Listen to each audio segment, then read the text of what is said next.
വിശദമായി തന്നെ പോകുമ്പോൾ ആദ്യം നമ്മൾ പോകുന്നത് കണ്ണൂരേക്കാണ്. കണ്ണൂർ വളപട്ടണത്ത് നടന്ന ആ വലിയ മോഷണത്തിൽ തുമ്പ് പോലീസ് ഉണ്ടാക്കി. അയൽപക്കത്ത് ഒളിച്ചിരുന്ന കള്ളൻ തന്നെയാണ് ഇതിന് പിന്നിലെന്നതാണ് പോലീസിന്റെ കണ്ടെത്തൽ.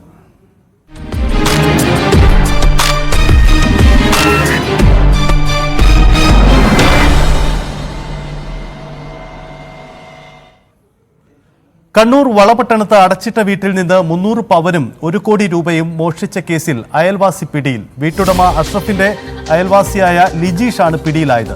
ഇയാളിൽ നിന്ന് സ്വർണവും പണവും പോലീസ് കണ്ടെടുത്തു.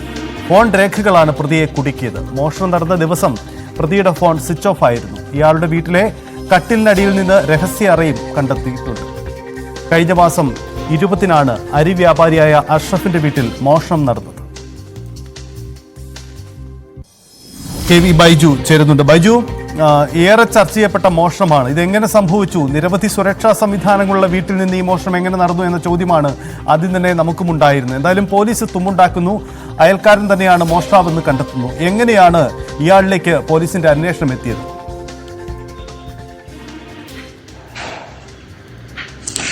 ടി ആദ്യം തന്നെ കേരള പോലീസിന് വലിയ അഭിനന്ദനങ്ങൾ. കാരണം അത്രയും വലിയൊരു കവർച്ച, അതായത് കേരളം കണ്ട ഏറ്റവും വലിയ കവർച്ചകളിൽ ഒന്ന്, അതായത് 300 പവൻ സ്വർണ്ണാഭരണങ്ങളും അതുപോലെ തന്നെ 1 കോടി രൂപയും കവർച്ച ചെയ്ത കേസിൽ 11-ാം ദിവസം കഴിയുമ്പോൾ ആ പ്രതി പിടിയിലാകുന്നു എന്ന് തന്നെയാണ്. ഇതിൽ ഏറ്റവും പ്രധാനം, ഈ പ്രതിയെ ഏതെങ്കിലും തരത്തിൽ സംശയിക്കാത്ത രീതിയിലായിരുന്നു തുടക്കത്തിൽ ഈ കവർച്ച നടന്ന ദിവസം പരാതിപ്പെട്ട ദിവസം അവിടെ പോലീസ് അന്വേഷണം നടക്കുമ്പോഴൊക്കെ ഇയാൾ ഈ ചുറ്റുവട്ടത്തുണ്ടായിരുന്നു എന്നാണ് പോലീസ് പറയുന്നത്. അത്രത്തോളം വലിയ ആസൂത്രിതമായി നടന്ന ഒരു കവർച്ച, അതിൽ പ്രതിയെ പിടികൂടാൻ കഴിഞ്ഞിരിക്കുന്നു. അതിനൊപ്പം ഈ 300 പവൻ സ്വർണ്ണാഭരണങ്ങളും അതുപോലെ തന്നെ 1,21,00,000 രൂപ, അതാണ് ഇയാൾ വീട്ടിൽ നിന്നും കണ്ടെടുത്തിട്ടുള്ളത്. അത് ഈ വീട്ടിൽ ഇയാളുടെ കട്ടിലിന് അടിയിലായി ഒരു രഹസ്യ അറയുണ്ടാക്കി അവിടെ സൂക്ഷിച്ചു വെച്ചിരിക്കുകയായിരുന്നു. എന്തായാലും അതിൽ നിന്നൊക്കെ നമുക്ക് മനസ്സിലാക്കാൻ സാധിക്കുന്നത് ഇയാൾ ഈ കവർച്ച നേരത്തെ ആസൂത്രണം ചെയ്തു എന്ന് തന്നെയാണ്. ഈ വീടുമായി ഇയാൾക്ക് നല്ല ബന്ധമുണ്ട്. അതായത് അഷ്റഫിന്റെ വീടിന്റെ ഒരു വീടിന് മാത്രം അകലെയുള്ള വീട്ടിലാണ് ഇയാൾ താമസം. അവിടെ ഇയാൾ നേരത്തെ പ്രവാസിയായിരുന്നു. ഇയാൾ ഒരു വെൽഡിംഗ് തൊഴിലാളിയാണ്. അതുകൊണ്ട് തന്നെ അടുക്കള ഭാഗത്തെ ഗ്രിൽസ് തകർത്ത് അകത്ത് കടന്ന് അതുപോലെ തന്നെ ലോക്കർ 40 മിനിറ്റ് കൊണ്ട് തന്നെ ഈ ലോക്കറിൽ നിന്നും ഇത്രത്തോളം പണവും സ്വർണവും ഇയാൾ അപഹരിക്കുന്നു. അതിനുശേഷം അയാൾ തിരിച്ചു പോകുന്നു. പിറ്റേ ദിവസം, അതായത് തൊട്ടടുത്ത ദിവസം വീണ്ടും ഞെട്ടിച്ചുകൊണ്ട്, പോലീസിനെ ഞെട്ടിച്ചുകൊണ്ട് അതേ വീട്ടിൽ ഇയാൾ കയറുന്നു. അവിടെ ഏതെങ്കിലും തെളിവുകൾ ബാക്കി ആയിട്ടുണ്ടോ എന്നറിയാനാണ് അങ്ങനെ അത്തരത്തിൽ കയറുന്നത്. എന്നാലും ആ സമയത്തൊന്നും പോലീസിന് ഏതെങ്കിലും തരത്തിൽ ഇയാളുടെ മുഖം വ്യക്തമായിരുന്നില്ല. ഇതിൽ ഏറ്റവും നിർണായകമായത് സജിത്ത് സൂചിപ്പിച്ച പോലെ തന്നെ ടെലിഫോൺ, ഇയാളുടെ മൊബൈൽ ഫോണാണ്. ആ മൊബൈൽ ഫോൺ അന്ന് മുതൽ സ്വിച്ച് ഓഫ് ചെയ്ത നിലയിലായിരുന്നു. ഈ പരിസരത്തെ ഒക്കെ മൊബൈൽ ഫോൺ കേന്ദ്രീകരിച്ചൊക്കെ പോലീസ് അന്വേഷണം നടത്തിയിരുന്നു. അതിനുമൊപ്പം ഇയാൾ ഒരു ടീഷർട്ട് ധരിച്ചായിരുന്നു ഈ കവർച്ച നടത്തിയത്. അതാണ് ഈ CCTVയിൽ ആകെ പോലീസിന് ലഭിച്ചൊരു തുമ്പ്.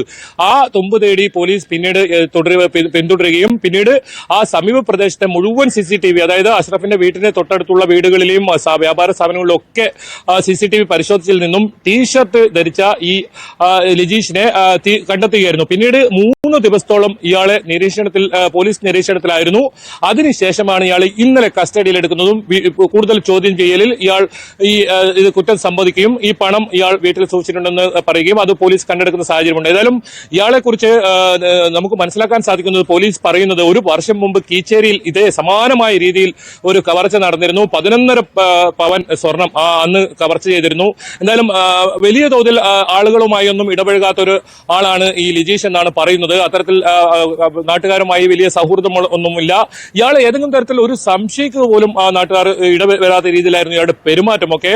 എന്തായാലും ഈ വീട്ടിലെ CCTV ക്യാമറകൾ, ഈ പരിസരം ഒക്കെ അറിയുന്ന ആളാണ് ഈ കവർച്ചയ്ക്ക് പിന്നിലെന്ന് നമ്മൾ നേരത്തെ തന്നെ റിപ്പോർട്ട് ചെയ്തിരുന്നു.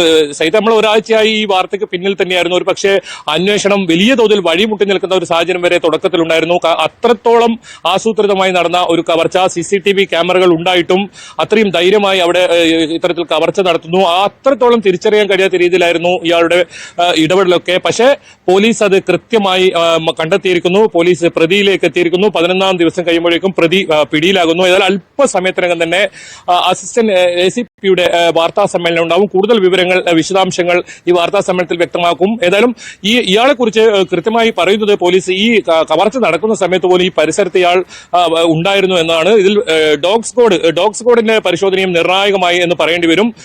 റെയിൽവേ സ്റ്റേഷൻ ഭാഗത്തേക്കാണ് ഡോഗ് ഈ പോലീസ് താഴെ മണം പിടിച്ചു പോയത്. ആ പരിസരത്ത് ആ പോകുന്ന വഴിക്കാണ് ഇയാളുടെ വീടും. ഒരു പക്ഷേ കവർച്ച നടത്തിയതിനു ശേഷം അന്വേഷണം വഴിതെറ്റിക്കാൻ ഇയാൾ മനഃപൂർവ്വം ഈ റെയിൽവേ സ്റ്റേഷൻ വരെ എത്തിയിട്ടുണ്ടാവും. അതിനുശേഷമായിരിക്കും ഇയാൾ വീട്ടിലെത്തിയത്.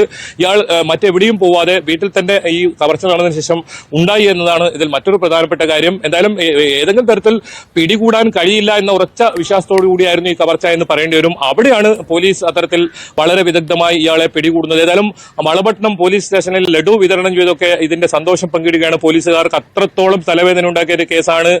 ഓരോ ദിവസം കഴിയുന്നതോറും വലിയ പ്രതിഷേധവും വിമർശനവും പോലീസിനെതിരെ ഉയർന്ന ഒരു സാഹചര്യം കൂടി ഉണ്ടായിരുന്നു. ആ ഒരു ഘട്ടത്തിലാണ് ഇപ്പോൾ പ്രതി പിടിയിലായിരിക്കുന്നത്. ലിജീഷിനെ അറസ്റ്റ് രേഖപ്പെടുത്തിയിരിക്കുന്നു. ഇതിന്റെ കൂടുതൽ വിശദാംശങ്ങൾ എന്തായാലും പോലീസ് വ്യക്തമാക്കും. ഏതായാലും 19-ാം തീയതിയാണ് ഈ കുടുംബം ഇത്തരത്തിൽ ഇവിടെ നിന്നും വീട് പൂട്ടി മധുരയിലെ ഒരു വിവാഹ സൽക്കാരത്തിന് പങ്കെടുക്കാനായി പോയത്. അത് കൃത്യമായി ഇയാൾ മനസ്സിലാക്കുന്നു എന്ന് വേണം പറയാൻ. 20-ാം തീയതി ഇയാൾ ഈ വീട്ടിൽ കയറുന്നു. രാത്രിയോടുകൂടി ഈ കവർച്ച നടത്തുമെന്നാണ് CCTV ക്യാമറകളിൽ നിന്നും പോലീസിന് മനസ്സിലായത്. 40 മിനിറ്റ് നേരം മാത്രം കൊണ്ട് ഈ കവർച്ച നടത്തുന്നു. പ്രതി രക്ഷപ്പെടുന്നു. അത്തരത്തിലൊരു കവർച്ചയായിരുന്നു നടന്നത്. ഏതായാലും കഴിഞ്ഞ ഞായറാഴ്ച രാത്രിയോടുകൂടി ഈ കുടുംബം തിരിച്ചെത്തിയപ്പോഴാണ് ഇത്തരത്തിൽ കവർച്ച നടന്ന വിവരം അറിയുന്നതും. തിങ്കളാഴ്ചയാണ് പരാതി നൽകുന്നതും. ഈ പരാതി നൽകി വളരെ പെട്ടെന്ന് തന്നെ പോലീസിന് ഈ പ്രതിയിലേക്ക് എത്താൻ കഴിഞ്ഞത് അഭിമാനകരമായ ഒരു നേട്ടം തന്നെയാണ്. ഏതായാലും മുഖ്യമന്ത്രി പിണറായി വിജയൻ ജില്ലയിലുണ്ടായ ഒരു ദിവസമാണ്. വിവിധ പരിപാടികളിലായി കണ്ണൂരിലെത്തിയ ദിവസമായിരുന്നു ഈ കവർച്ച വിവരം തന്നെ പുറത്തു വരുന്നത്. അതുകൊണ്ട് മുഖ്യമന്ത്രി കർശന നിർദ്ദേശം നൽകിയിരുന്നു പ്രതിയെ ഉടനെ പിടികൂടണമെന്നത്. അത്രത്തോളം വലിയൊരു സമീപകാലത്തൊന്നും കണ്ണൂരിൽ ഇത്തരത്തിൽ വലിയൊരു തോതിലുള്ള ഒരു കവർച്ച ഉണ്ടായിട്ടില്ല. അതുകൊണ്ട് തന്നെ 25-അംഗ പോലീസ് സംഘത്തെ രൂപീകരിച്ച് വലിയ തോതിൽ നടത്തിയ ഒരു അന്വേഷണം അതിനൊടുവിൽ ഫലം കണ്ടിരിക്കുന്നു. പ്രതിയെ പിടികൂടാനായിരിക്കുന്നു. ഇനി ഇയാൾക്ക് മറ്റാരെങ്കിലും ഇതിൽ സഹായം ചെയ്തിട്ടുണ്ടോ, ഇയാൾക്ക് കൂട്ടായി വേറെ മറ്റാരെങ്കിലും ഉണ്ടോ എന്ന കാര്യത്തിൽ ഒരു വ്യക്തത വരാനുണ്ട്. അത് സംബന്ധിച്ച് പോലീസ് വിവരങ്ങൾ ഇയാളുടെ മൊഴി ഇയാളുടെ ചോദ്യം ചെയ്തുകൊണ്ടിരിക്കുകയാണ്. അത് സംബന്ധിച്ച് ഈ വാർത്താ സമ്മേളനത്തിൽ ഒരു പക്ഷേ വിശദീകരണം ഉണ്ടാവും. നിലവിൽ നമുക്ക് മനസ്സിലാക്കാൻ സാധിക്കുന്നത് ഇയാൾ തനിച്ചാണ് ഈ കവർച്ച നടത്തിയതെന്നാണ്. ആദ്യം പോലീസ് വ്യക്തമാക്കിയത് 3 പേരുണ്ട് ഈ കവർച്ചക്ക് എന്നാണ്. പിന്നീട് അത് 2 എന്നും ഏറ്റവും ഒടുവിലായി ഒരാൾ മാത്രമാണ് ഈ കവർച്ച നടത്തിയെന്നും പോലീസ് സ്ഥിരീകരണത്തിലേക്ക് എത്തുകയായിരുന്നു. ഏതായാലും ആ നിഗമനം ശരിയായിരിക്കുന്നു. മറ്റൊരു പ്രധാനപ്പെട്ട കാര്യം ഇതിൽ വിരലടയാള വിദഗ്ധർ നടത്തിയ ആ ഒരു പരിശോധനയാണ്. അതും ഈ കേസിൽ നിർണായകമായി 16 വിരലടയാളമാണ് ഈ വീട്ടിൽ നിന്നും കണ്ടെത്തിയത്. അതിനൊപ്പം സമീപവാസികളുടേതായി 26 വിരലടയാളം കൂടി പോലീസ് ശേഖരിച്ചിരുന്നു. ആ വിരലടയാളത്തിൽ നിന്നും ഈ സാമ്യമായതാണ് ഇയാളെ ഈ പിടികൂടാൻ ഈ പ്രതിയിലേക്ക് എത്താൻ പോലീസിന് പെട്ടെന്ന് കഴിഞ്ഞത്. ഏതായാലും 3 ദിവസം ഇയാൾ പോലീസിന്റെ നിരീക്ഷണത്തിലായിരുന്നു. അപ്പോഴും മൊബൈൽ ഫോൺ സ്വിച്ച് ഓഫ് ചെയ്ത് തന്നെയായിരുന്നു ഇയാൾ ഉണ്ടായിരുന്നത്. അതുകൊണ്ട് തന്നെയാണ് പോലീസ് വളരെ പെട്ടെന്ന് ഇയാളിലേക്ക് എത്തുകയും ഇയാളെ കസ്റ്റഡിയിൽ എടുക്കുകയും ചെയ്തത്. നേരത്തെ സൂചിപ്പിച്ചതുപോലെ തന്നെ ഇയാൾ ടീഷർട്ട് ധരിച്ചാണ് ഈ കവർച്ചയ്ക്ക് എത്തിയത്.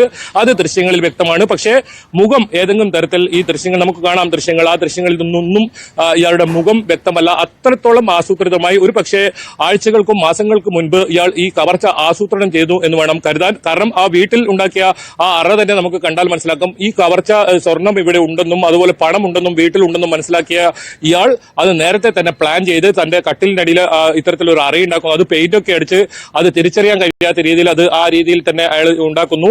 ആ പണവും സ്വർണവും അതിന്റെ അകത്ത് ആ ലോക്കറിലായിരുന്നു ഇയാൾ ഇത്രയും ദിവസം സൂക്ഷിച്ചത്. ഏതായാലും കുടുംബവുമായി താമസിക്കുന്ന ഒരാൾ തന്നെയാണ്. ഏതെങ്കിലും തരത്തിൽ ഇയാളെ സംശയിച്ചിരുന്നില്ല. ഇപ്പോൾ ഈ നാട്ടുകാരൊക്കെ ഈ പോലീസ് സ്റ്റേഷനിൽ വളപട്ടണം പോലീസ് സ്റ്റേഷനിൽ എത്തിയിട്ടുണ്ട്. അവർക്ക് വലിയ ഞെട്ടലാണ് പ്രകടിപ്പിക്കുന്നത്. കാരണം ഏതെങ്കിലും തരത്തിൽ ഇങ്ങനെ ഈ ലിജീഷ് ഈ കവർച്ചയ്ക്ക് പിന്നിൽ ഇത്രയും വലിയൊരു കവർച്ചയ്ക്ക് പിന്നിൽ ഇയാളാണെന്ന് ഏതെങ്കിലും തരത്തിൽ നാട്ടുകാർ സംശയിച്ചതേ ഇല്ലാതെ വേണം പറയാൻ. ഏതായാലും ഇയാൾക്കെതിരെ ഇപ്പോൾ നമുക്ക് മനസ്സിലാക്കാൻ സാധിക്കുന്നു. 1 വർഷം മുമ്പ് നേരത്തെ പറഞ്ഞതുപോലെ തന്നെ കീച്ചേരിയിൽ സമാനമായ രീതിയിൽ ഒരു കവർച്ച നടത്തിയിരുന്നു. അന്ന് 11.5 പവൻ സ്വർണ്ണാഭരണങ്ങളാണ് ഇയാൾ അവിടെ നിന്നും കവർച്ച ചെയ്തത്. ഏതായാലും അല്പസമയത്തിനകം തന്നെ ഇപ്പോൾ പോലീസിന്റെ വാർത്താ സമ്മേളനം ഉണ്ടാകും. ഏതായാലും പോലീസിനെ സംബന്ധിച്ചിടത്തോളം അഭിമാനകരമായ ഒരു നിമിഷം തന്നെയാണിത്. കാരണം പ്രതിയെ പിടികൂടാൻ കഴിഞ്ഞതിനൊപ്പം ഈ കവർച്ച ചെയ്ത മുഴുവൻ സ്വർണ്ണാഭരണങ്ങളും അതുപോലെ തന്നെ 1 കോടി രൂപയും ഇപ്പോൾ ഇയാളിൽ നിന്നും പിടികൂടിയിരിക്കുന്നത് 1,21 ലക്ഷം രൂപയാണ്. ഇനി മറ്റെവിടെ നിന്നും ഇയാൾ കൂടുതൽ പണം കവർന്നിട്ടുണ്ടോ എന്ന കാര്യത്തിൽ ഈ വാർത്താ സമ്മേളനത്തിൽ വ്യക്തതയുണ്ടായി. അതിൽ 1 കോടി രൂപയും 300 പവൻ സ്വർണ്ണാഭരണങ്ങളും കവർച്ച ചെയ്തു എന്നാണ് അഷറഫ് പരാതി നൽകിയിരുന്നത്. 1,21 ലക്ഷം രൂപ ഇയാളിൽ നിന്നും ഇപ്പോൾ പോലീസ് കണ്ടെടുത്തിട്ടുണ്ട്. ആ പണം മുഴുവൻ സ്വർണം മുഴുവൻ പോലീസിന് കണ്ടെടുക്കാനായി പ്രതിയെ വളരെ പെട്ടെന്ന് തന്നെ പിടികൂടാനായി. അതുകൊണ്ട് പോലീസിനെ സംബന്ധിച്ചിടത്തോളം അഭിമാനകരമായ ഒരു നേട്ടം തന്നെയാണ്. പോലീസ് ഇപ്പോൾ ലഡു വിതരണം ചെയ്തൊക്കെ അല്പസമയം മുമ്പ് വളപട്ടണം പോലീസ് സ്റ്റേഷനിൽ ഇതിന്റെ സന്തോഷം പങ്കിട്ടു. കൂടുതൽ പ്രദേശവാസികളൊക്കെ പോലീസ് സ്റ്റേഷനിൽ എത്തിയിട്ടുണ്ട്. ഇനി ജില്ലാ പോലീസ് മേധാവിയുടെ വാർത്താ സമ്മേളനമുണ്ട്. ഇതിൽ കൂടുതൽ എന്തെങ്കിലും ഉണ്ടെങ്കിൽ അതിൽ ഒരു വ്യക്തത ഉണ്ടാകൂ. സജിത്ത്. യെസ്, അതാണ് എന്തായാലും പോലീസിനെ സംബന്ധിച്ച് അഭിമാനിക്കാൻ കഴിയുന്ന കാര്യമാണ്. കാരണം വേഗത്തിൽ ഇത്ര വലിയൊരു മോഷ്ടാവിനെ കണ്ടെത്താൻ കഴിഞ്ഞു എന്ന കാര്യം. ബൈജു, ഒരു കാര്യം, ഈ